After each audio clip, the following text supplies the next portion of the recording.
Hello दोस्तों, नमस्कार। आइए आपको अपना यूट्यूब चैनल में स्वागत है। ये क्लास 10वां का यानी 10 का चौथा चैप्टर कृषि के बारे में हम लोग आज अध्ययन करेंगे। आज हम लोग देखते हैं कृषि को लाइन बाय लाइन। आइए इसमें हम लोग पढ़ेंगे कृषि के बारे में, पढ़ेंगे कृषि का प्रकार और कौन कौन से भारत में कृषि मतलब उगाई जाती है, उसके बारे में हम लोग आज अध्ययन करेंगे। देखते हैं। कहता है कृषि की दृष्टि से भारत एक महत्वपूर्ण देश है। कहता है कृषि की दृष्टि से अगर भारत देखा तो क्या है, एक कृषि प्रधान देश है भारत। इसकी 2/3 जनसंख्या कृषि कार्यों में क्या है, संलग्न है, जुड़ी हुई है। 2/3 जनसंख्या, आप समझ सकते हैं 2/3 जनसंख्या बहुत बड़ी जनसंख्या होती है। कृषि एक प्राथमिक क्रिया है जो हमारे लिए अधिकांश खाद्यान्न का उत्पन्न करती है। हमारे देश के लिए, हमारे लिए क्या करता है, ये अधिकांश खाद्यान्न यानी खाने का सामग्री भी उत्पन्न करता है। ठीक है। खाद्यान्नों का अतिरिक्त यहाँ विभिन्न उद्योगों के लिए वो कच्चा माल भी पैदा करता है। इसके लिए इसके अतिरिक्त कुछ उत्पादों जैसे चाय हो गया, कॉफ़ी, मसाले इत्यादि का भी निर्यात किया जाता है। ठीक है। हम लोग तो यूज करते ही करते हैं, हम लोग तो खाते ही खाते हैं, प्लस में क्या करते हैं, जो एक्स्ट्रा होता है उसको हम लोग अदर कंट्री में निर्यात कर देते हैं। कहते हैं क्या आप कृषिगत कच्चे माल पर आधारित कुछ उद्योगों को नाम बता सकते हैं। कहता है कि आप कृषिगत कच्चे माल पर आधारित कुछ बता सकते हैं। बिल्कुल, क्यों नहीं। जैसे बिस्किट का फैक्ट्री हो गया, ठीक है, चीनी का हो गया फैक्ट्री, ये सब क्या है, कृषिगत क्या है, कच्चे माल पर आधारित क्या है, उद्योग है। आइए हम लोग बात करने वाले कृषि का प्रकार। क्या पढ़ने वाले हम लोग, कृषि का प्रकार। कृषि कितने प्रकार की होती है और कौन कौन है, आज हम लोग देखते हैं। कहता है कृषि हमारे देश प्राचीन क्या है, आर्थिक क्रिया है। पिछले हजारों वर्ष के दौरान भारतीय पर्यावरण और प्रौद्योगिकी और सामाजिक संस्कृति रीति रिवाजों के अनुसार कृषि करने का विधियों में समर्थक परिवर्तन हुआ है। कहता है कृषि क्या है, एक हमारा प्राचीन आर्थिक क्रिया है जो हम लोग बहुत दिन से करते हुए आ रहे हैं। लेकिन क्या है, अब धीरे धीरे कृषि को में बदलाव आ रहा है। और बदलाव आने से क्या हुआ, कृषि के जो है ना करने का जो सिस्टम ही बदल दिया गया है। कहता है जीवन निर्वाह कृषि से लेकर के, खेती से लेकर के वाणिज्य कृषि तक पहुंच चुका है। वर्तमान समय भारत में विभिन्न भागों में निम्नलिखित प्रकार कृषि तंत्र अपनाए गए हैं। देखते हैं हम लोग कौन कौन सा कृषि अभी भारत में चल रहा है। सबसे पहला दिया गया प्रारंभिक जीविका निर्वाह कृषि। क्या है, प्रारंभिक जीविका निर्वाह कृषि, इसको देखते हैं। कहते हैं कि इस प्रकार कृषि भारत कुछ भागों में अभी भी की जाती है। जो जीविका निर्वाह कृषि है ये भी अभी कुछ भागों में की जाती है। आरंभिक जीवन निर्वाह कृषि छोटे भूभाग पर यानी छोटे टुकड़ों पर क्या किया जाता है, आदिम कृषि औजारों जैसे लकड़ी के हल से, डॉव से, खुदाई करने वाली छड़ी से या परिवार के अथवा समुदाय श्रम की मदद से की जाती है। मतलब क्या है, मतलब क्या है कि छोटा सा टुकड़ा है, उसमें आप बड़े भाई उसमें आप ट्रैक्टर चला नहीं सकते हैं क्योंकि वो एरिया छोटा है, प्लस में उतना टेक्नोलॉजी उसके पास नहीं है, गरीबी है। इसलिए क्या छोटे टुकड़ा करके इसको हल के द्वारा या छड़ी के द्वारा इसको खुदाई करके क्या करते हैं हम लोग, इसको हम लोग इसमें बीज बोने का काम करते हैं। तो ये क्या हो गया, ये प्रारंभिक जीवन कृषि सिस्टम हो गया। समझ गए, यही बोलना चाह रहे हैं इसमें। कहते इस प्रकार के कृषि में प्राय मानसून, मृदा की प्राकृतिक वर्ता और फसल उगाने के लिए अन्य पर्यावरणीय परिस्थितियों क्या करता है, उपयुक्त निर्भर करता है। कहने मतलब क्या है कि ऐसे कृषि में आप कुछ ज़्यादा कर नहीं सकते, ये मानसून पर डिपेंड करता है। अगर वर्षा अच्छा हुई तो कृषि हो जाएगा, अगर नहीं हो तो नहीं भी हो सकता है। आइए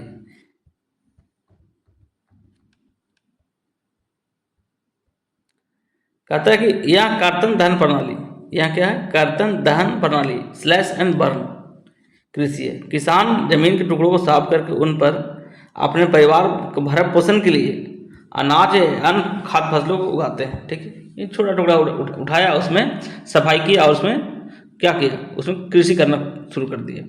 जब मृदा क्या हो, जब मृदा उर्वरता कम हो जाता है तो किसान उस भूमि को छोड़ कर क्या हो जाता है, स्थानांतरित हो जाता है, दूसरी जगह चले जाता है। ठीक है, कृषि के लिए भूमि का दूसरा टुकड़ा साफ करते हैं और कृषि इस प्रकार के स्थानांतरित से प्राकृतिक प्रक्रिया द्वारा मिट्टी की उर्वरता शक्ति बढ़ जाती है। चूंकि किसान उर्वरक अथवा अन्य आधुनिक तकनीक का प्रयोग नहीं करते हैं और देश के विभिन्न भागों में इस प्रकार कृषि उगाया जाता है। देखिए, और विभिन्न नामों से जाना जाता है।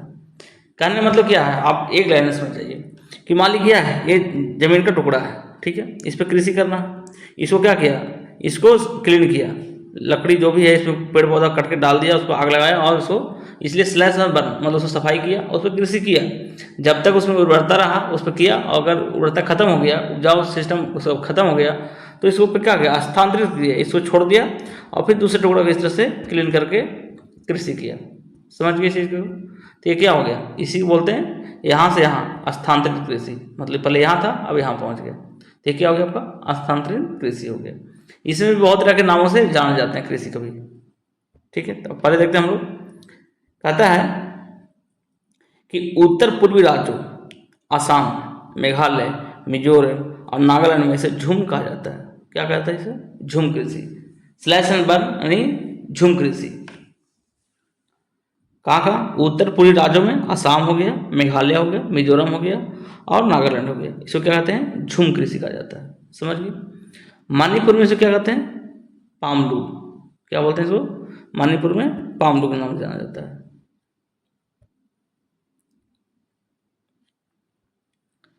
मणिपुर में से किस नाम जानते हैं? पामालू। समझ गए?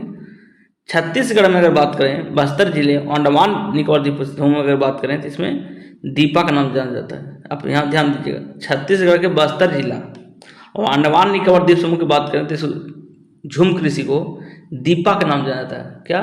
दीपा के नाम से जाना जाता है। बिल्कुल याद होना चाहिए, क्योंकि ये क्वेश्चन हमेशा जो बीपीएससी लेता है ना टीचर का एग्जाम, उसमें क्वेश्चन ये एक न एक डाल देता है, खास करके विदेश वाला। और आइए इसको और देख लेते हैं। झूम कृषि जो कर्तन और दहन प्रणाली है, स्लैश एंड बर्न कृषि है, इसको भी अलग अलग देशों में अलग नाम से जाना जाता है। ये तो बिल्कुल आपको आना ही चाहिए।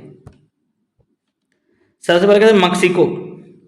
मैक्सिको और मध्य अमेरिका मिल्पा का नाम जाना जाता है, यानी मैक्सिको या उत्तरी अमेरिका अगर बात करें, मध्य अमेरिका बात करें तो क्या ये मिल्पा मिलेंगे तुमको कहाँ? यूएस में।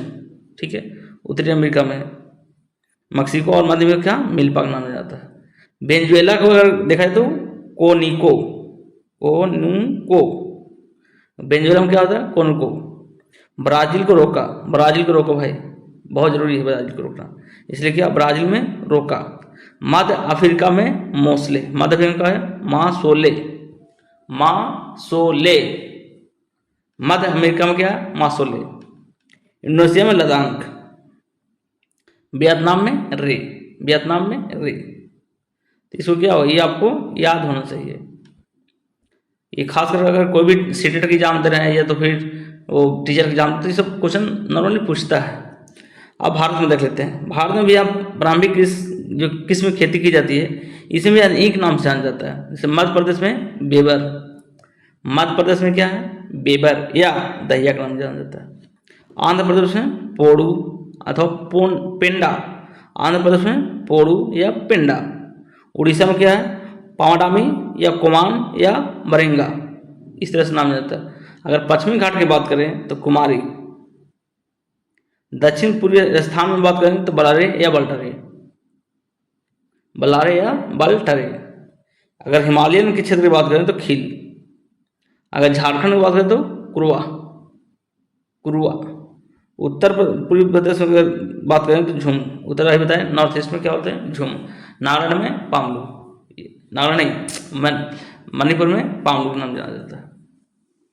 ठीक है, तो इस तरह से हो गया आपका झूम कृषि का बहुत से नाम से जाना। देखिए यहाँ पे यही झूम कृषि का चित्र दिया गया। पहले क्या किया, इसको स्लैश किया, इसको पहले कट किया और कट के डाल के उसमें क्या किया, उसको जला दिया। ये है झूम कृषि। एक यहाँ कहानी दिया हुआ है, आप आराम से इसको अच्छे से पढ़ सकते हैं।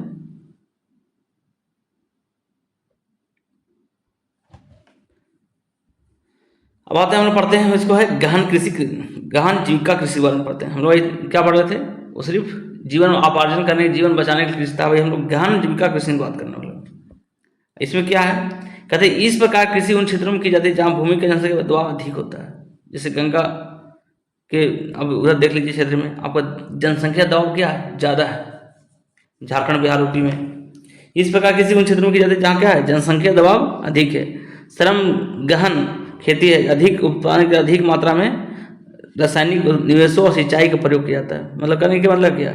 गहन कृषि के मतलब ये होता है कि अब छोटा टुकड़ा है, ठीक है। अब परिवार ज़्यादा है और सबको खाने के लिए चाहिए, तो क्या किया, इसमें ज़्यादा से ज़्यादा क्या करें, उर्वरक डाल करके खिंचाई करके ज़्यादा से ज़्यादा कोशिश करें कि उत्पादन करें, क्योंकि सबको खाना है और सबको जीना है। इससे क्या हो गया, ये गहन जीविका कृषि हो गया। कहता है कि भू स्वामित्व को विरासत का अधिकार पर कारण पीढ़ी दर पीढ़ी क्या हो रहा है, आकार छोटा हो जा रहा है। जो जोत का जो आकार है ना, वो क्या हो गया, छोटा हो गया। मान लीजिए इतना बड़ा लैंड है, ठीक है, 2 भाई हो गया, तो इसको क्या किया, ये 2 भाग में बट गया। फिर मान लीजिए इसका भी 2 हो गया, तो इसको भी 2 भाग में और बांट देंगे, ठीक है। लैंड धीरे धीरे क्या होगा, छोटा हो रहा है, भूमि क्या हो रहा है, छोटा हो रहा है, और जनसंख्या क्या बढ़ रहा है। तो क्या करना है, इसी में सभी लोग को खाना पीना है, तो क्या इसी को गहन, इसमें क्या ज़्यादा दबाव पड़ रहा है इस खेत पे, जिसमें आज 4 लोग खा रहे हैं, उसमें आज 8 लोग उसी कृषि में खा रहे हैं। और कहता है कि किसान के पास क्या है, वैकल्पिक रोजगार ना होने के कारण सीमित भूमि से अधिकतम पैदावार लेने की कोशिश करते हैं। अंततः कृषि भूमि पर क्या है, अधिक दबाव पड़ जाता है। तो ये क्या हो गया, गहन कृषि हो गया। आइए हम लोग बात करते हैं आज वन्य कृषि के बारे में, देखते हैं। कहते हैं वन्य कृषि क्या है। कहते हैं इस प्रकार कृषि को मुख्य लक्षण आधुनिक निवेशों, अधिक पैदावार देने वाले बीजों, रासायनिक उर्वरक और कीटनाशकों के प्रयोग के उच्च पैदावार प्राप्त करने के लिए कृषि का वाणिज्यीकरण का स्तर विभिन्न प्रदेशों में अलग अलग है। उदाहरण के लिए हरियाणा, पंजाब में चावल वाणिज्य के लिए फसल है, परंतु उड़ीसा में क्या है, एक जीविका फसल है। कहने मतलब सीधे यही बात है कि अब क्या है, जहाँ लैंड अच्छा खासा ठीक ठाक है, ठीक है, जिसको वाणिज्य करना, बेचना है, तो क्या करेगा, वो उपजाएगा, उपजाओ क्या करेगा, उसको मार्केट में बेचेगा। तो ये क्या हो गया, ये आपको वाणिज्य कृषि हो गया। यहाँ का एक और बहुत बता है कि अगर हरियाणा पंजाब में अगर चावल उगाता है ना, तो उसको खाएगा नहीं, उसको बेचेगा। लेकिन अगर वो उड़ीसा में अगर चावल उग जाएगा तो उसको क्या होगा, खाएगा। समझिए, तो क्या उसका अलग अलग फसल उगाए जा रहे हैं, वो अपना हिसाब के अनुसार से। फिर कहते हैं कि रोपण कृषि क्या, एक प्रकार का वाणिज्य कृषि है। रोपण कृषि भी एक प्रकार का वाणिज्य खेती है, और इस प्रकार खेती में लंबे चौड़े क्षेत्र में एकल फसल बोए जाते हैं। और रोपण कृषि उद्योग और कृषि के बीच एक अंतर पृष्ठ है। और कहते हैं रोपण कृषि व्यापक क्षेत्र में की जाती है, अधिक पूंजी लगाया जाता है, अधिक श्रम लगाई जाती है, और इससे प्राप्त सारा उत्पादन उद्योग के कच्चे माल के रूप में प्रयोग किया जाता है। आप समझ बताते हैं इसको कि रोपण कृषि में होता क्या है। एक बहुत बड़ा लैंड में क्या करता है, इसको कृषि करता है, ठीक है। इसमें अधिक टेक्नोलॉजी का यूज करता है, अधिक श्रम का यूज करता है, और ये क्या करता है, डायरेक्ट उत्पादन करके डायरेक्ट कंपनी को सेल करता है कि कोई मतलब ही नहीं, ले जाता है, ठीक है। तो क्या हो गया, ये रोपण कृषि हो गया। इसमें एकल फल होता है, एक ही फसल पूरे ईयर्स के लिए लगाएगा। जैसे गन्ना हो गया, जैसे रबड़ हो गया, ठीक है, ये सब क्या है, चाय हो गया, ये सब क्या है, एकल कृषि है और रोपण कृषि है। कहते भारत में चाय, कॉफी, रबड़, गन्ना, केला इत्यादि क्या है, ये महत्वपूर्ण रोपण फसलें हैं। कौन, चाय, कॉफी, रबड़, गन्ना और केला। आसाम और उत्तरी बंगाल में चाय, कर्नाटक में कॉफी मुख्य रोपण फसलें हैं। क्योंकि रोपण कृषि में उत्पादन बिक्री के लिए होता है। रोपण कृषि क्या होता है, मुख्य रूप से बिक्री के लिए ही किया जाता है, भाई उसको बेचना है। ये आपको केले का कृषि का दिया गया, देख लीजिए केला कैसे उगाया जाता है। आइए आगे बात करते हैं। इसलिए इसके विकास में परिवहन, संचार साधन से संबंधित उद्योग और बाजार महत्वपूर्ण योगदान देता है। कहने मतलब क्या है कि इसके लिए संचार और परिवहन अच्छी होना चाहिए, क्योंकि वो क्या करे, वो मार्केट तक ले जा सके, उद्योग तक उसको पहुंचा सके। आइए शास्त्र प्ररूप देखते हैं क्या है। कहता है कि आपने भारत की भौतिक विविधताओं को और संस्कृतियों को बहुलता के प्रसंग में अध्ययन किया है। अब जानते हैं हमारे भारत में कितना विविधता है। ये देश में कृषि पत्ती और शस्य प्ररूपों में प्रतिबंधित होता है, इसलिए देश में बोई जाने वाली फसलों को अनेक प्रकार खाद्यान्न और रेशे वाली फसलें, सब्जियां, फल, मांसाहारी आदि शामिल हैं। भारत में 3 शास्य ऋतुएं हैं। कितने, 3 हैं। इसमें देखिए रबी, खरीफ और जायद। अगर भारत में देखें 3 टाइम क्या होता है, फसलें उगाए जाते हैं। सब रबी हो गया, खरीफ हो गया और जायद हो गया। अब सब देखते हैं रबी फसलें के बारे में। कहते हैं रबी फसलों को शीत ऋतु में अक्टूबर में से दिसंबर के तक में क्या रखिए, अगर रबी फसल की बात करें, ठंडी मौसम की बात करें, तो अक्टूबर शुरू होगा और दिसंबर तक क्या होगा, बोया जाएगा, अक्टूबर से दिसंबर तक। और ग्रीष्म ऋतु का अप्रैल और जून के क्या मध्य में काट जाता है। देखिए अप्रैल और जून के बाद में क्या होता है, काट लिया जाता है। इसमें क्या क्या है? गेहूं, जौ, मटर, चना, सरसों। ये क्वेश्चन पूछता है कि इसमें कौन रबी फसल है, कौन खरीफ फसल है। तो ये गेहूं, जौ, मटर, चना, सरसों, ये सब क्या है? मुख्य रबी फसल है। इधर भी ये कहते हैं ये फसलें देश के विस्तृत भाग में बोई जाती है। क्या विस्तृत मतलब पूरे इंडिया में लगभग लगभग बोई जाती है। उत्तर और उत्तरी पश्चिमी राज्य जैसे पंजाब है, हरियाणा है, हिमाचल प्रदेश, जम्मू कश्मीर, उत्तराखंड, उत्तर प्रदेश, ये गेहूं और अन्य रबी फसलों के उत्पादन के लिए क्या महत्वपूर्ण है। खासकर अगर गेहूं की बात करें, ठीक है, तो नॉर्थ इंडिया क्या है? डोमिनेट करता है, इसमें ज़्यादा उगाता है। खास करके आपको पंजाब हरियाणा क्षेत्र और पश्चिमी उत्तर प्रदेश का हो गया, ये सब क्या है? गेहूं को ज़्यादा हब है, यहाँ ज़्यादा गेहूं को उगाया जाता है।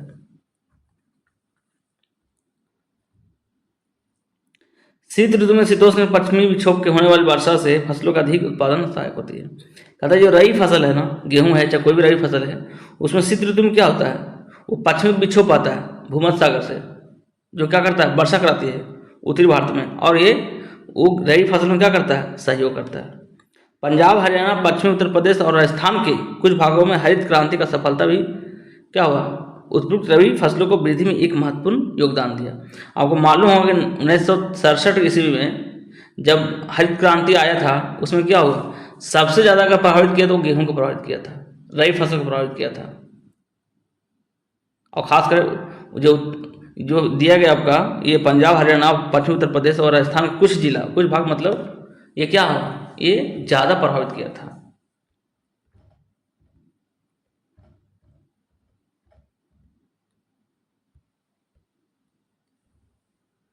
कहते हैं कि खरीफ फसलें विभिन्न क्षेत्रों में मानसून के आगमन के साथ बोई जाती है। खरीफ फसलें अभी रबी पढ़ ली, अब खरीफ देखते हैं। खरीफ फसल देश के विभिन्न क्षेत्रों में मानसून के आगमन के समय यानी जून में, 5 जून के लगभग लगभग मानसून आ जाता है फर्स्ट वीक में। तो मानसून के फर्स्ट वीक में क्या होता है? ये बोई जाती है और सितंबर से अक्टूबर में काट ली जाती है। और इसमें ऋतु में बोई जाने मुख्य फसलों में क्या क्या है? आपका चावल हो सकता है, मक्का होगा, ज्वार होगा, बाजरा होगा और तूर होगा, मूंग हो गया, उड़द हो गया, कपास है, जूट है, मूंगफली है, सोयाबीन। ये सब क्या है? ये सब खरीफ फसल है। खरीफ फसल फिर से और रिवाइज करवाते हैं, ये बहुत इंपॉर्टेंट है। खरीफ फसल कौन है आप देख लीजिए। सबसे पहले क्या है? ये आपको चावल जो मुख्य फसल है, मक्का, ज्वार, बाजरा, तूर, मूंग, उड़द, कपास, जूट, मूंगफली और सोयाबीन, इतना क्या है? शामिल है।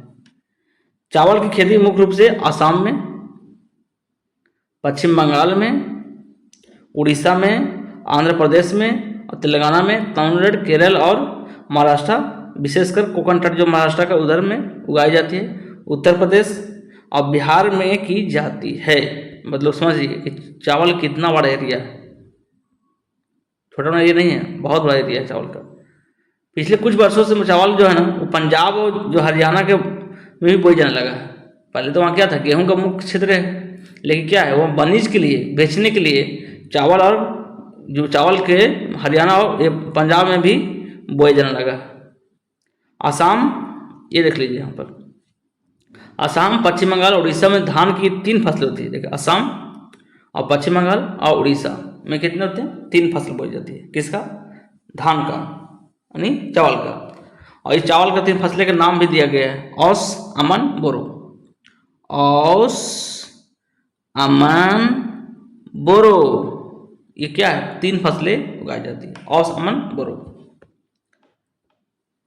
रबी खरीफ, कहता है रबी और खरीफ फसल ऋतुओं के बीच ग्रीष्म ऋतु को बोई जाने वाली कुछ फसल जायद कहा जाता है। कहता है कि रबी फसल और ये खरीफ फसल के बीच में जो ग्रीष्म ऋतु आता है ना, गर्मी के मौसम, उसमें भी कुछ फसल बोए जाते हैं जिसको हम लोग जायद फसल कहते हैं। जायद का मुख्य ऋतु में क्या बोया जाता है? अगर जायद ऋतु में अगर मुख्यतः क्या बोया जा सकता है? वो तरबूज, खरबूज, खीरे, सब्जियां, चारे की फसलें भी की जाती है।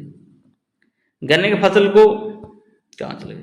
गन्ने की फसल को तैयार होने में लगभग 1 वर्ष लग जाता है। अगर कोई पूछे कि अगर किसको 1 वर्ष लगभग लगा जाए तो गन्ना का फसल मेन है। आइए हम लोग देखते हैं अब मुख्य फसलें, मेन फसल कौन कौन हो। आइए इसको देखते हैं। कहते हैं मिट्टी, जलवायु और कृषि पद्धति के अंतर कारण देश में विभिन्न क्षेत्रों में अनेक प्रकार की खाद्य फसलें उगाई जाती है। क्या है कि हमारे भारत की जलवायु क्या है, हर एक जगह अलग जैसा है और हर एक मिट्टी भी वहाँ क्या है, डिफरेंसेस है, अलग अलग है। उसके अनुसार फसल भी क्या है, अलग अलग उगाए जाते हैं। भारत में उगाई जाने वाली मुख्य फसलें जैसे चावल है, गेहूं है, मोटे अनाज है, दाल है, चाय है, कॉफ़ी है, गन्ना है, तिलहन है, कपास है और जूट है। ये सब क्या है, मुख्य फसलें हैं। आइए हम इसको एक एक करके देखते हैं। सबसे पहले हम बात करने वाले हैं वो है चावल। तो भारत में अधिकांश लोगों के क्या है, खाने का अगर देखा जाए तो क्या है, खाद्यान्न चावल है। हमारे देश में चीन के बाद दूसरा सबसे बड़ा चावल उत्पादन में है। और अगर फर्स्ट पर देखें तो कौन है, आपका चीन है, ठीक है। अगर दूसरे का स्थान पर देखें तो भारत है उत्पादन में। ऐसे भी जनसंख्या भारत क्या है, ज़्यादा है, अब तो चीन से भी आगे निकल गया, तो उत्पादन तो करना ही पड़ेगा ना खाने के लिए। ये चावल का खेती का दिया गया है, आराम से देख लीजिए।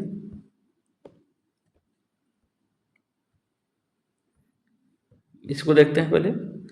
कहता है कि उत्पादक देश है, ठीक है। यह खारी फसल है, यह क्या है सर, चावल एक खारी फसल है जिसे उगाने के लिए उच्च तापमान चाहिए, यानी 25 डिग्री सेल्सियस ऊपर चाहिए आपको उगाने के समय।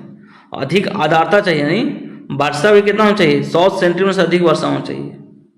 अगर कम वर्षा वाला क्षेत्र है तो उसको सिंचाई की आवश्यकता है और वहाँ से उगाया जा सकता है। अगर देखा जाए तो चावल जो है वो उत्तर और उत्तर पूर्वी मैदानों, उत्तर और उत्तर पूर्वी मैदानों, अगर मान लीजिए कि इंडिया है तो उत्तर तो रहेगा ही, और उत्तर पूर्वी मैदानों, तटीय क्षेत्र और डेल्टाई प्रदेशों में उगाया जाता है। इसको थोड़ा सा रेंज करते हैं। कहाँ कहाँ देखिए, उत्तर पूर्वी मैदानों, तटीय क्षेत्रों के और डेल्टाई प्रदेशों में क्या उगाया जाता है। नहरों के जाल और नलकूपों की सघनता के कारण पंजाब, हरियाणा, पश्चिमी उत्तर प्रदेश, राजस्थान कुछ कम वर्षा क्षेत्रों में भी चावल का फसल उगाना संभव हो गया, क्योंकि अब क्या, इंदिरा गांधी नहर आ गया है, जिससे क्या है उधर पानी की थोड़ा अच्छा खासा प्राप्त हो जाए, जिससे क्या है उधर भी चावल उगाया जाए। जो पहले चावल उगता नहीं था, वो सिर्फ गेहूं बेल्ट है, वो गेहूं का बेल्ट है, उधर भी चावल उगाने लगे हैं अब। आइए देखते हैं यहाँ पर, ये है आपका प्रमुख चावल का क्षेत्र दिया गया है, देख सकते हैं चावल का वितरण। ये आपका इंडिया, यहाँ से स्टार्ट होता है, ठीक है। देखिए हल्का हल्का राउंड राउंड किया है तो चावल उगाया जाता है, लेकिन खासकर आप देखिए चावल के बेल्ट क्या है, ये देखिए उत्तर के इंडिया तो है ही, खासकर ये जो देखिए सबसे ज़्यादा चावल उगाया जाता है यहाँ पर डेल्टाई क्षेत्रों में।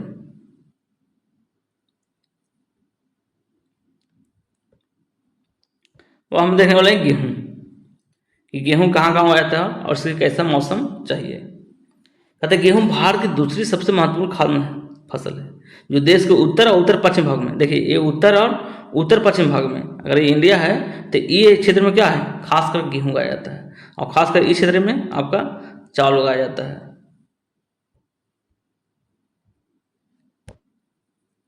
ठीक है। रबी फसल को उगाने के लिए शीत ऋतु और पकने के समय खिली धूप की आवश्यकता होती है। कहता है रबी फसल को उगाने के लिए शीत ऋतु और पकने के समय खिली धूप की आवश्यकता होती है।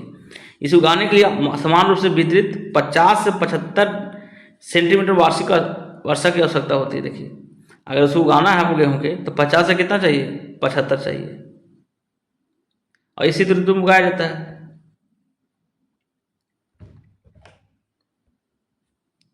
कहता देश में गेहूं उगाने का दो मुख्य क्षेत्र हैं। उत्तर पश्चिम में गंगा सतलज मैदान हो गया, दक्कन के काली मिट्टी वाला प्रदेश हो गया, और पंजाब, हरियाणा और उत्तर प्रदेश और मध्य प्रदेश, बिहार, राजस्थान कुछ भाग में गेहूं को खास उत्पन्न किया जाता है। तो ये हो गया आपका गेहूं। इसका भी कहीं दिया गया है, आपको दिखाते हैं गेहूं का बेल्ट। ये देखिए ये क्या है, गेहूं का वितरण। आइए देखते हैं।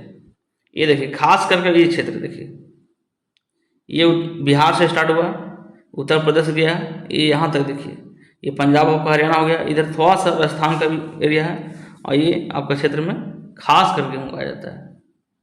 ये था गेहूँ का चित्र मैप। कहाँ चला गया, हाँ आइए आगे देखते हैं हम लोग मोटे अनाज।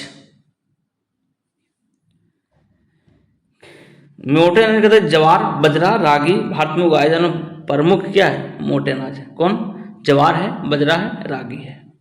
यद्यपि इन्हें मोटा अनाज कहा जाता है, परंतु इसमें पोषक तत्व क्या है, अधिक से अधिक मात्रा है। सोचिए अधिक क्या है, पोषक तत्व इसमें ज़्यादा मिलता है। उदाहरण के लिए देखिए रागी में क्या है, उदाहरण में अगर देखा जाए तो रागी में प्रचुर मात्रा में क्या मिल जाएगा आपको, लोहा मिल जाएगा, कैल्शियम मिल जाएगा और सूक्ष्म पोषक तत्व मिल जाएगा आपको, और भूसी मिलती है। रागी कितना इंपॉर्टेंट चीज़ है, इसलिए रागी आपको मिले कहीं तो आराम से उसको रोटी बना खाइए। क्षेत्रफल उत्पादन दृष्टि जवार देश का तीसरी क्या है, महत्वपूर्ण खाद्यान्न फसल है। देखिए अगर ज्वार भी बहुत खासी क्या है भारत में उगाई जाती है, ज्वार यह फसल वर्षा पर निर्भर होती है। अधिकतर आर्द्र क्षेत्रों में उगाए जाने का कारण इसके लिए सिंचाई की आवश्यकता नहीं होती है। इसका प्रमुख उत्पाद देख लीजिए, महाराष्ट्र, कर्नाटक, आंध्र प्रदेश और मध्य प्रदेश, ये क्या है ज़्यादा उगाया जाता है। आइए हम लोग बात करते हैं, ज्वार देख लें, अब देखते हैं हम लोग बाजरा। बाजरा खास करके उत्तर प्रदेश में, ये राजस्थान को ज़्यादा मिल जाएगा बाजरा, बाजरा की रोटी। यह बलुआ और उथली काली मिट्टी पर उगाया जाता है, ये बलुआ और उथली काली मिट्टी पर उगाया जाता है।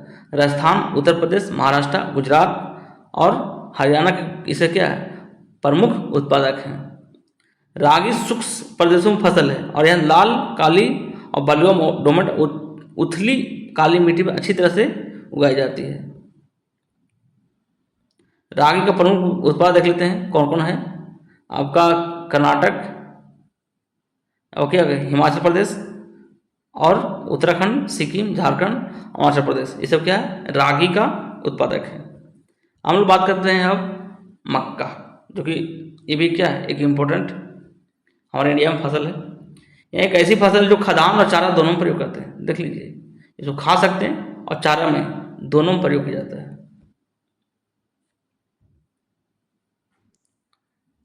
ठीक है, समझ गए। यह खारी फसल है, एक ऐसा ये खारी फसल है, ऐसे उगाया जाता है पूरे ईयर में। कहता है कि इसका अगर टेम्परेचर देखें अगर मक्का को, तो 21 डिग्री सेल्सियस से लेकर 27 डिग्री सेल्सियस तापमान में और पुरानी जलोढ़ मिट्टी पर अच्छी प्रकार उगाई जाती है। बिहार में कुछ प्रदेश मक्का रबी के रूप में भी उगाते हैं। आधुनिक प्रौद्योगिकी और निवेशों जैसे उच्च पैदावार देने वाले बीजों को प्रयोग भी करते हैं और उर्वरक और सिंचाई के उपयोग में मक्का का उत्पादन बढ़ाता है। कर्नाटक, मध्य प्रदेश, उत्तर प्रदेश, बिहार, आंध्र और तेलंगाना मक्का क्या है, ये मुख्य उत्पादक राज्य हैं। ठीक है, तो आज हम लोग यहीं तक रखते हैं, कल इसका बाकी जितना भी है वो हम लोग कल अध्ययन करेंगे। ठीक है, थैंक यू।